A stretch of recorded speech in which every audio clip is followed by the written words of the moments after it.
La nuit était calme, trop calme. Sous les cieux sombres du Burkina Faso, un événement majeur allait se produire, un acte qui bouleverserait l'ordre mondial.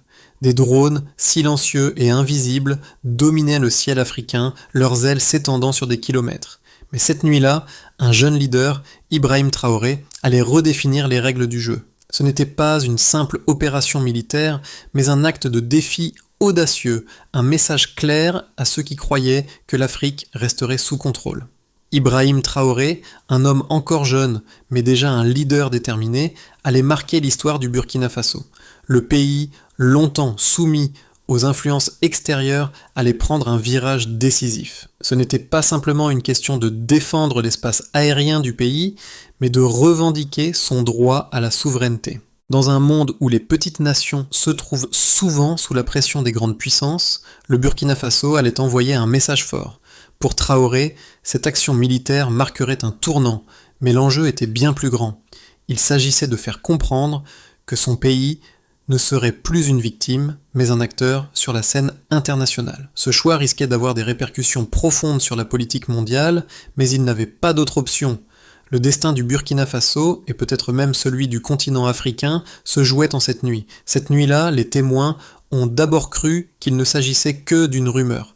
Des drones survolaient le Burkina Faso. Mais ce n'était pas une coïncidence. Ces appareils étrangers, qui semblaient invisibles dans le ciel étoilé, n'étaient pas là pour observer les phénomènes naturels. Ils étaient là pour surveiller les installations stratégiques, les frontières et plus crucialement les ressources minérales récemment nationalisées. Les drones étaient un outil de domination, non seulement pour collecter des informations, mais pour maintenir une emprise discrète sur le pays. L'armée burkinabé, bien que modeste, a rapidement réagi. Grâce à une amélioration des systèmes de radar et une vigilance accrue, les autorités ont pu confirmer que ces drones appartenaient à des puissances occidentales. Le message était clair. L'Afrique, une fois de plus, était le terrain de jeu de grandes puissances. Mais Ibrahim Traoré, en tant que capitaine, a vu cette intrusion non pas comme une menace isolée, mais comme un défi direct à l'indépendance de son pays. Ibrahim Traoré n'était pas simplement un militaire chevronné. À 42 ans, il était un visionnaire, résolu à forger un avenir autonome pour le Burkina Faso. Son rôle n'était pas seulement de mener une opération militaire, mais de porter un message politique puissant. Il savait que l'Afrique devait se réinventer et que son pays ne pourrait pas continuer à dépendre des puissances étrangères pour sa sécurité.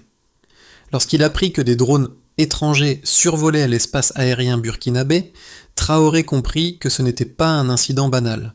Ce n'était pas simplement une question de surveillance, mais une tentative de domination. Face à cette réalité, il décida de réagir. Traoré ne voulait pas seulement répondre à la provocation, il voulait frapper un grand coup pour affirmer la souveraineté du Burkina Faso. Ses premières décisions furent claires, renforcer les capacités locales, mobiliser les ingénieurs et préparer l'armée à l'action. Ce n'était pas une simple défense, c'était un acte de résistance. Les jours suivants furent marqués par une intense activité.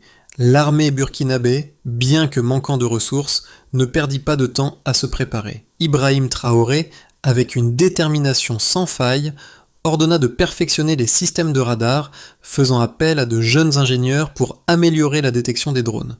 Chaque détail comptait, chaque minute était cruciale. Le pays n'avait pas le luxe d'attendre. La première phase de préparation fut l'amélioration des capacités de détection. En analysant les données des radars existants, les ingénieurs burkinabés réussirent à calibrer les systèmes pour une meilleure précision. Pendant ce temps, Traoré donna des ordres stricts pour la mobilisation de l'armée, veillant à ce que chaque unité soit prête à agir à tout moment. Lorsque la nuit fatidique arriva, les drones réapparurent. Mais cette fois, le Burkina Faso était prêt. Les radars, désormais plus puissants, détectèrent chaque mouvement dans le ciel. Le premier drone fut abattu avec une précision inattendue.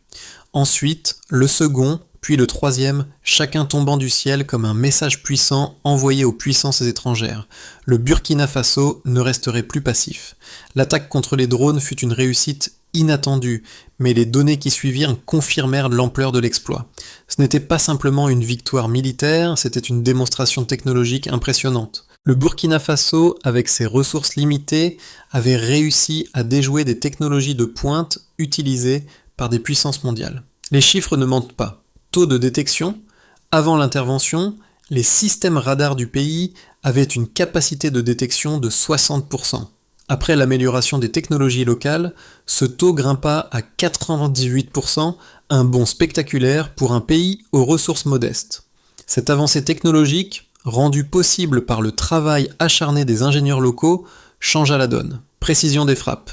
Les frappes contre les drones furent exécutées avec une précision chirurgicale. Le premier drone fut abattu à une altitude de 5000 mètres, le deuxième à 4800 mètres et le troisième à 4100 mètres. Chaque drone fut éliminé en moins de 10 secondes, ce qui prouvait non seulement la capacité de détection du Burkina Faso, mais aussi son aptitude à mener des frappes ciblées. Temps de réaction. L'ensemble de l'opération se déroula en moins de 15 minutes. En dépit de la puissance technologique des drones, les forces burkinabées ont pu abattre ces appareils de surveillance avant qu'ils ne puissent atteindre leurs objectifs. Ce délai extrêmement court mettait en lumière l'efficacité et la rapidité d'exécution des forces locales. Ces données ont non seulement étonné les experts militaires internationaux, mais ont également envoyé un message clair. Le Burkina Faso ne serait plus perçu comme une nation vulnérable, mais comme un acteur militaire capable de se défendre efficacement. L'attaque des drones a suscité des réactions variées, et il était essentiel de comprendre les arguments qui entouraient cette victoire inattendue. D'un côté, certains analystes ont souligné l'ingéniosité de la réaction du Burkina Faso, soulignant la rapidité et la précision des frappes malgré les ressources limitées du pays. Ils ont vu dans cet exploit une démonstration de l'ingéniosité militaire, combinée à une volonté politique forte de redéfinir la souveraineté nationale. Pour ces experts, l'attaque n'était pas un simple coup de chance, mais une manifestation d'une nouvelle réalité géopolitique en Afrique. Un petit pays pouvait, grâce à l'innovation locale, défier des puissances mondiales. Cependant, de l'autre côté, plusieurs voix sceptiques ont minimisé cette réussite. Certains ont suggéré que l'attaque des drones n'était qu'un dysfonctionnement technique, une erreur des systèmes de défense burkinabés, et qu'il ne fallait pas y voir une autonomie réelle. D'autres ont émis l'hypothèse que des alliés extérieurs pourraient avoir discrètement aidé le Burkina Faso dans cette opération. Selon eux, un petit pays comme le Burkina Faso n'aurait pas pu abattre des drones de haute technologie sans un soutien extérieur discret, ce qui atténuerait la portée de cette victoire. Face à ces critiques, les défenseurs de l'autonomie burkinabé ont répondu en soulignant les éléments indiscutables. Les données radars et les images satellitaires confirmaient la précision des frappes. Les systèmes de détection locaux avaient été améliorés par des ingénieurs burkinabés, et les frappes avaient été exécutées avec une précision qui n'aurait pas été possible sans une planification minutieuse.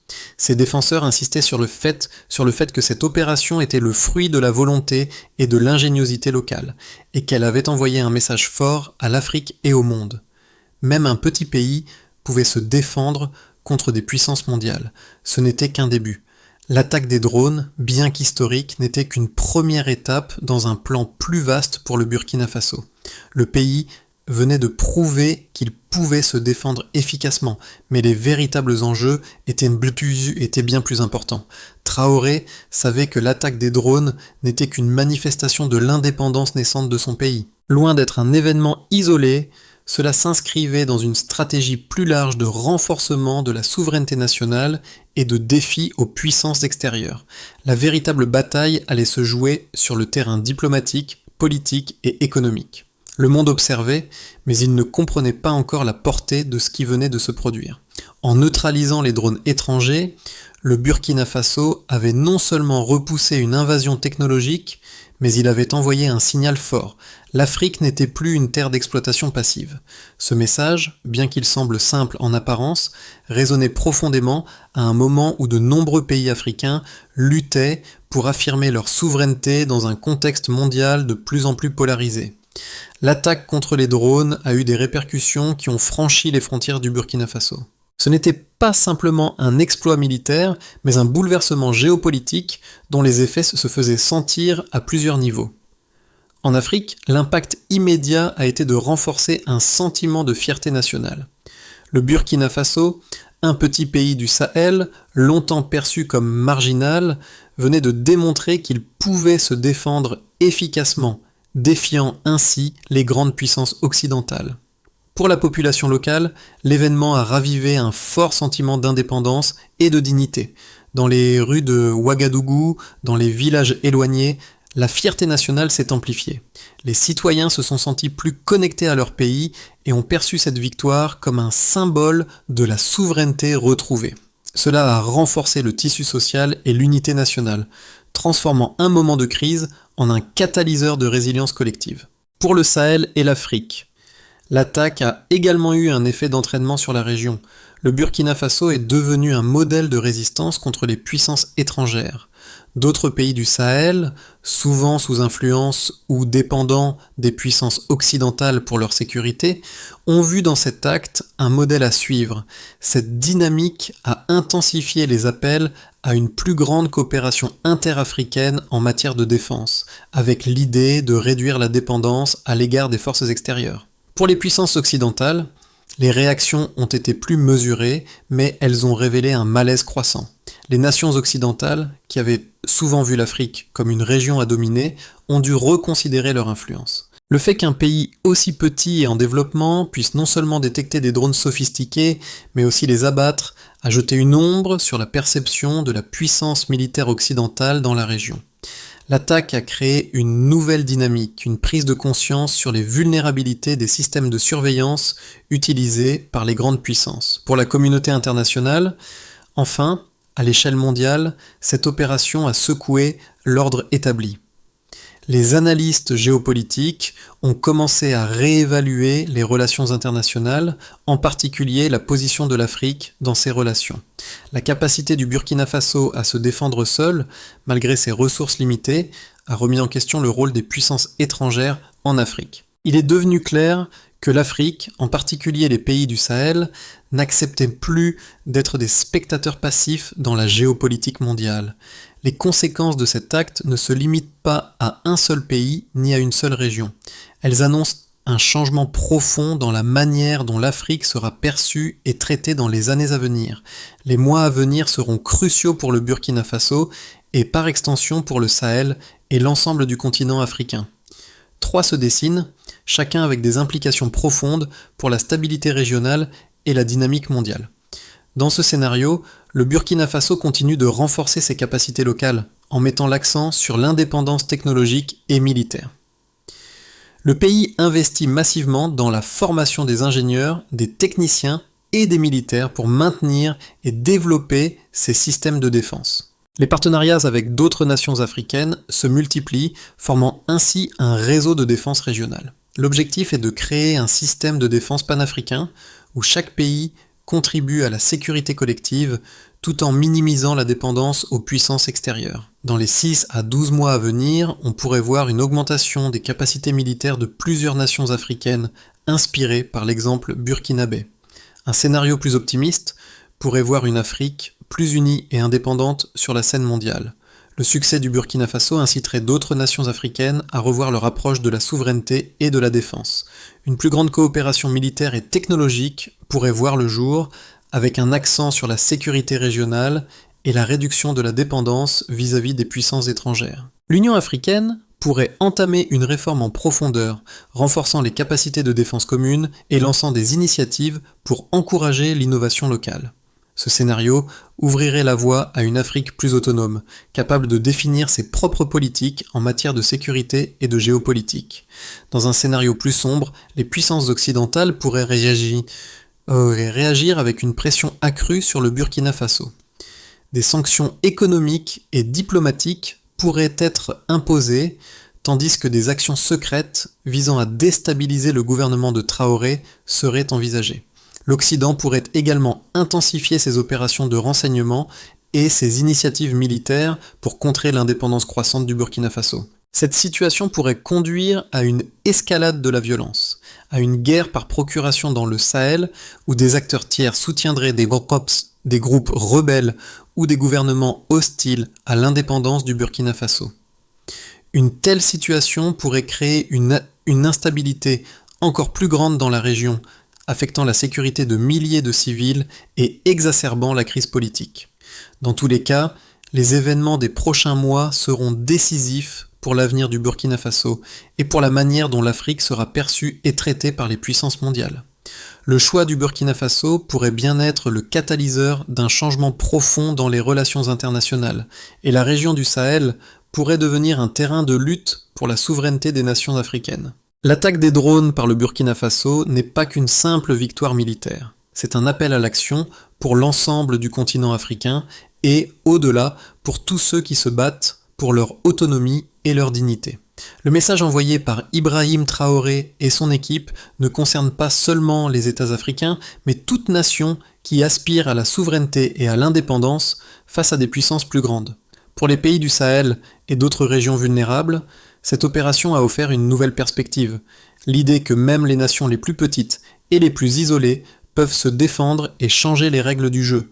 L'attaque des drones par le Burkina Faso a réveillé un sentiment d'espoir, un rêve de voir un monde où les pays africains peuvent se défendre sans dépendre d'interventions extérieures. C'est un modèle de résilience qui pourrait inspirer d'autres à suivre cette voie de défiance face aux puissances dominantes. Mais qu'en est-il de nous, en tant qu'individus ?